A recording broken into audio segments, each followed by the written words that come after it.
আছে, কারণ ৪৮ শক্তিশালী সংগঠন পুরো দুনিয়া থেকে একদম বিচ্ছিন্ন হয়ে আছে। এরা বাইরের পৃথিবীর কথা কিছু বলতেই পারে না।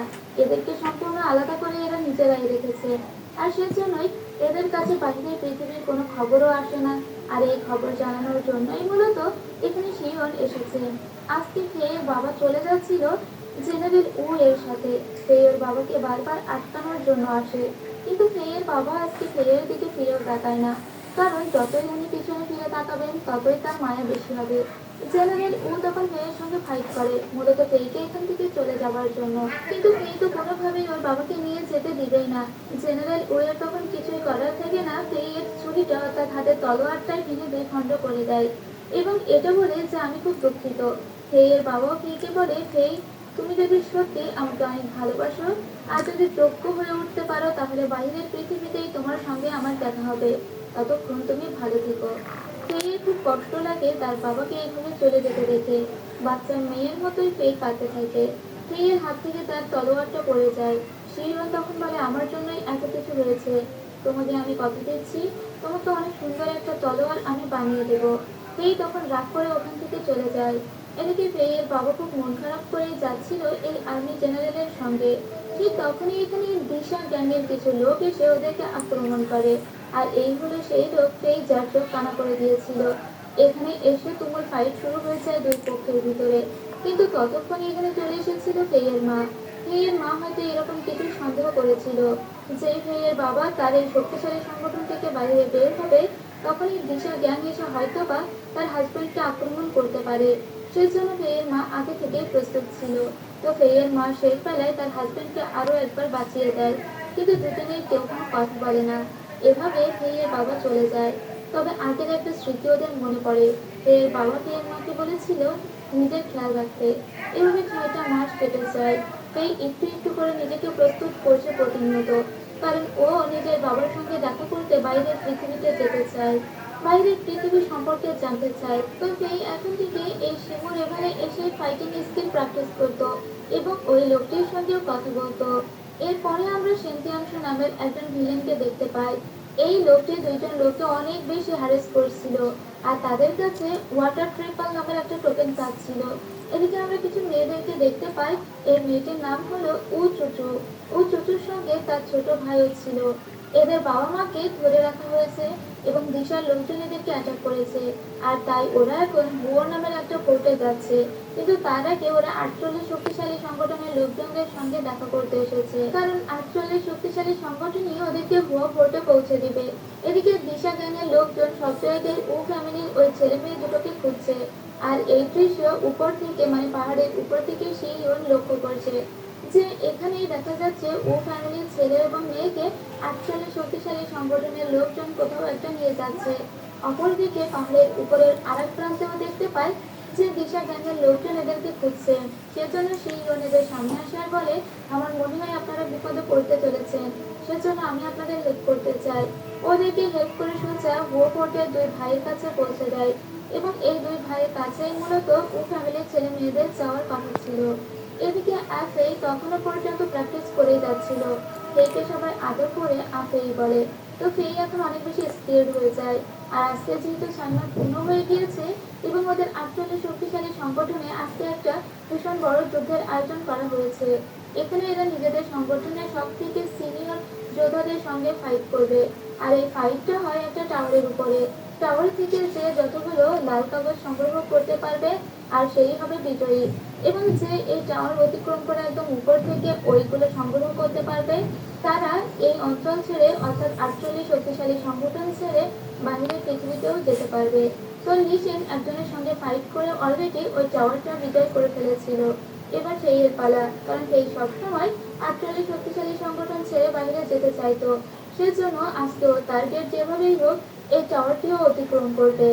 এখন ওর মাকে আজকে চ্যালেঞ্জ জানায় যে ওর মায়ের সঙ্গে ফাইট করেই মূলত ও ওই লাল কাগজটি সংগ্রহ করবে আর তারপরে বাবার সঙ্গে দেখা করতে এই অঞ্চল ছেড়ে বেরিয়ে পড়বে। সেই যখন ওর মায়ের সঙ্গে লড়াই করছিল সেই লড়াইয়ে থাকা অবস্থায় ওর মায়ের কাছ থেকে ও আরো একটা স্ত্রীও শিখে নেয়। মূলত এটা ছিল যুদ্ধবিদ্যার একটা কৌশল। আর ওর নিজের মায়ের কাছ থেকে শেখা কৌশল নিয়েই ওর মাকে হারিয়ে দেয়। মাকে হারাতে হারাতে একদম টাওয়ারের উপরে উঠে যায় ফেই। উপর থেকে লাল কাগজটি সংগ্রহ করে আর সাথে সাথে ও জিতেও যায়। ফেইয়ের মায়েরও কিন্তু খুব ভালো লাগে, কারণ ওর মা নিজেও চাইছিল ফেই তাকে হারিয়ে দিক এবং একদিন এই পাহাড়ি এলাকা ছেড়ে পৃথিবীর উদ্দেশ্যে বেরিয়ে পড়ুক। তো এদেরকে একটা কাজও দেওয়া হয়, এদেরকে বলা হয় ও ফ্যামিলির ছেলে মেয়েদেরকে প্রোটেক্ট করার কথা। কারণ এই দুই মেয়ে এখন পথে পথে ঘুরছে, মানে ও ফ্যামিলির ও চুচু এবং তার ছোট ভাই। যাওয়ার আগে ফেইকে ওর মা আরো একটা সুন্দর যুদ্ধবিদ্যার কৌশল রপ্ত করিয়ে দেয়। আর এই যুদ্ধবিদ্যার কৌশলের নাম ছিল বরফ বিদীর্ণ কৌশল। আর এটা শুধুমাত্র লি রঙাতা ফেয়ের মাই জানতো, আর কেউ জানতো না। তো ফেই এখন ওই ওল্ড ক্যাটফিশের সন্তান তাকে করতে আসে। মূলত যে ছিল শিমুর এভারের গার্ডিয়ান। তো শিমুর এভারের এই গার্ডিয়ান ফেয়ের নানার কথা বলে। মূলত এই ওল্ড ক্যাটফিশকে একদিন ফেয়ের নানাই বাঁচিয়েছিল ডাকাতদের হাত থেকে। আর সেই থেকে তো এই লোক এই পাহাড়ি এলাকাতেই পড়ে আছে। ফেয়ের নানা কিন্তু বেঁচে নেই, অনেক আগেই কত হয়ে গিয়েছে। তো ফেই আজকে ওর আটচল্লিশ শক্তিশালী সংগঠনের কিছু মানুষদের সঙ্গে বাহিরের পৃথিবীর উদ্দেশ্যে বেরিয়ে পড়ে। এদিকে সেই ওনকে দেখতে পায়। এর ফলো করেই যাচ্ছিল ও ফ্যামিলির ওই ছেলে মেয়ে দুটোকে। ও ফ্যামিলিকে সবাই জানতো অনেক ডিসেন্ট একটা পরিবার, কিন্তু ও ফ্যামিলি এখন অন্যরকম কাজ কারবার শুরু করে দিয়েছে। এদের সবাইকে কিছু একটা খাইয়ে অজ্ঞান করে দিয়েছে। সেই এটা দেখে বলে কিছু একটা ঘাপলা তো আছে, এটা কিছু একটা করার চেষ্টা করছে। এখান থেকে ও ফ্যামিলি সহ আটচল্লিশ শক্তি সংগঠনের সবাইকে নিয়ে একটা গুহার ভিতরে ও ফ্যামিলির সবাই নিয়ে চলে আসে। আর এখানে সবাইকে আটক করে রাখে। এদিকে দিশা বাহিনীকে দেখতে পায়। সেন্তিয়াংশুকে একটা লোক এসে জানায় যে ও ফ্যামিলির কাজ কারবার আমাদের খুব একটা ভালো লাগছে না। তারাও দেখলাম যে আটচল্লিশ শক্তিশালী সংগঠনের লোকজন সহ ও ফ্যামিলির দুই ছেলে মেয়েকে নিয়ে পাহাড়ের ভিতরে আটকে রেখেছে। কিন্তু তারা তো এরকম না, তারা তো খুব ভালো ছিল। তাহলে কেন তারা এই কাজগুলো করছে আমরা বুঝতে পারছি না। সেন্তিয়াংশু বলে ও ফ্যামিলির উপরে নজর রাখতে। তারা আসলে কি করতে চাইছে তা আমাদের তো অবশ্যই জানতে হবে। এদিকে ফেরিও তার বাহিনী এসেছিল একটা গ্রামে। এই গ্রামে এসে জানতে পারে এখানে কিছু ডাকাত দল এই গ্রামে অ্যাটাক করেছে এবং এরা এখানে আসার পরেই দেখা যায় আরো কিছু ডাকাত বাহিনী এসে এদের উপরে অ্যাটাক করছে। কিন্তু ফেই থাকতে ওই ডাকাত বাহিনী কি পারে? ফেই ওদের সবাইকেই হারিয়ে দেয় আর এই পুরো গ্রামবাসীকে বাঁচিয়ে দেয়। এতে ওল্ড ম্যাডাম অং, এই মহিলার নাম হলো ওল্ড ম্যাডাম ওয়াং, যে অনেক বৃদ্ধ কিন্তু অনেক শক্তিশালী। লি সেন দেখে এই মহিলা ফেইকে একটু বেশি অ্যাপ্রিসিয়েট করছে, কারণ ফেই আজকে অনেক ভালো ফাইট করে ওই ডাকাত দলকে হারিয়েছে। সেজন্য লিসিংয়ের মনে মনে খারাপ লাগে। লিসিং বলে ফেইকে আমি হারাতেই পারছি না, ফেইকে এবার আমি হারাবোই, কারণ ফেইয়ের আগে আমি এবার ও চুচু এবং তার ভাইকে খুঁজে বের করবো। রাতের বেলায় ফেই তাদের দুর্গের সামনে বসেছিল।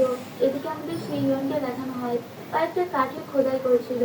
এটা ছিল অনেকটা তলোয়ার খোদাই করার মতো এবং ও বারবার মনে মনে ভাবছিল ফেইয়ের কথা, কারণ ফেইয়ের তলোয়ারটা ওর কারণেই ভেঙে গিয়েছে। আর ও চেয়েছিল ফেইকে একটা নতুন তলোয়ার কিনে দেবে। এই মুহূর্তে ফেইকে তো তলোয়ার দিতে পারবে না, তাই একটা কাঠের খোদাই করা তলোয়ার ও বানাচ্ছে। তখন লিসিংকে দেখানো হয়। লিসিং ওর ঘোড়াটা চালিয়ে এখান থেকে চলে যায়। দেখা মাত্র ফেই ও লিসিং এর পিছু পিছু যাত্রা শুরু করে, কারণ এত রাত্রে লিসিং যাচ্ছিল কোথায়। কিন্তু ফেই কিছুদূর গিয়েই লিসিংকে হারিয়ে ফেলে। লিসিং অন্য পথে চলে গিয়েছে আর ফেই চলে গিয়েছে অন্য পথে। এদিকে ওল্ড ম্যাডাম অন এদের দুজনের মানে দুই ভাই বোনের কাউকে খুঁজে না পেয়ে চারিদিকে লোকজনদের ছড়িয়ে দেয় আর বলে ওদের দুই ভাই বোনকে খুঁজে বের করো। তো এখানে আমরা দেখতে পাই পাহাড়ের অধুরা একটা দারুণ ঘোড়া বাঁধা ছিল। এই ঘোড়াটি নিয়ে ও ফ্যামিলির এক ভাই সোজা পাহাড়ের নিচে নেমে যায়। সেই এটা দেখতে পেয়ে বলে এই পাহাড়ের নিচের গুহায় হচ্ছেটাকে, এখানে এত লোকের আনাগোনাই বা কেন। ওর একটু সন্দেহ হয় এবং মনে হয় লিসেন হয়তো এখানেই আছে।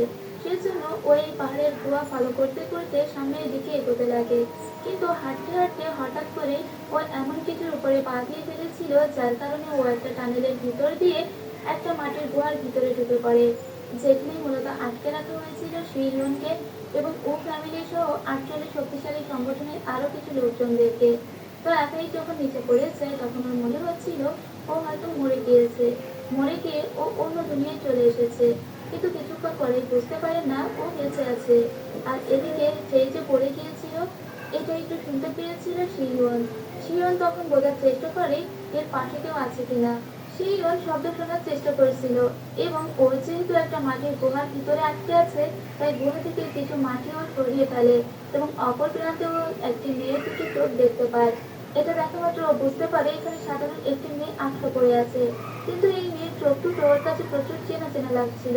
মনে হচ্ছিল মেয়েটিকে ও যেন কোথাও দেখেছে। এত চেনা কেন লাগছে? তখন ওর মনে হয় মেয়েটিকে ও জিজ্ঞেস করবে, কিন্তু না, মেয়েটিকে ও জিজ্ঞেস করে না। ও শুধু এটা বলে, তুমি কোথা থেকে পড়েছো? মেয়েটি বলে, আমি আকাশ থেকে পড়েছি। তখনই ওর মনে হয় কণ্ঠ শুনে যে এটা কি আফেই। তখন ও ফেইকে বলে, আচ্ছা তোমার কাছে খাবার মতো কিছু আছে? ফেই তখন ওইদিকে সেই বাদাম ছুড়ে দেয়। এই বাদাম দেখেই ও বুঝতে পারে যে হ্যাঁ, এটা আফেই। তখন ও ফেইকে বলে, এই বাদাম তো তোমরা কুকুরকে খেতে